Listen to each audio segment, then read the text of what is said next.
Good morning, friends. I want to extend a warm welcome to you today. Everyone is welcome here.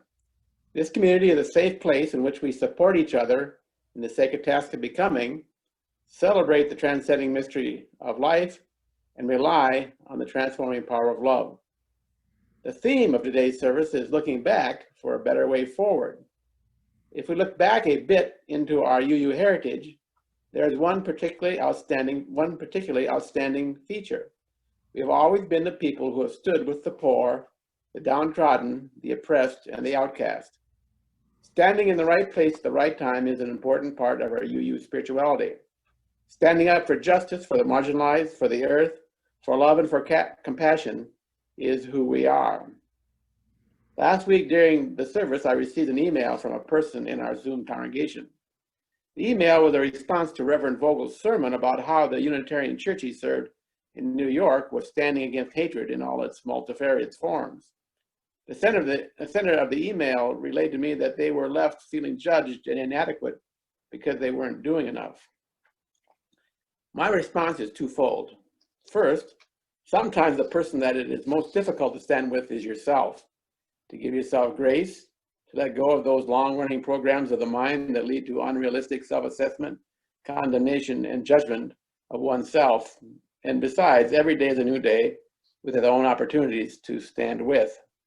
Second, at this time in our nation, there is much opportunity to stand with those that are hurting in ways that do not require you standing in the freezing rain outside a fickle congressperson's office or march down Main Street in support of an oppressed peoples.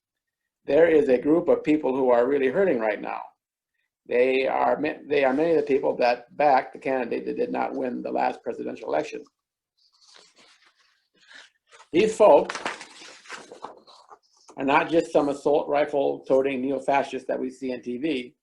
They are members of our families, our friends, our doctors, our fellow teachers, the clerk at the subway. In this particular now, we are called to stand with them in their very real grief and pain. You may be saying to yourself, why should I do that? Why do I care if they suffer? Two reasons. First, the future of our democracy may depend on us learning to respect and love each other across the political divide.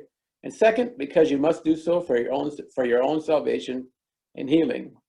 You also may be saying to yourself, where can I find the love necessary for such a monumental task? To find the answer to that question, we must, as the theme of this service suggests, look back. On the front of your bulletin is a quote by one of our founding parents, the transcendentalist Ralph Waldo Emerson. Emerson said, what lies behind you and what lies in front of you pales in comparison to what lies inside you.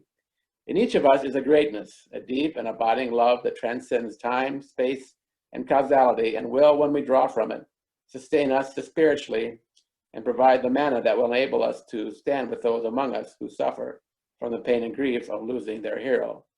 The opportunity to stand with is at hand, and we all can take advantage of it.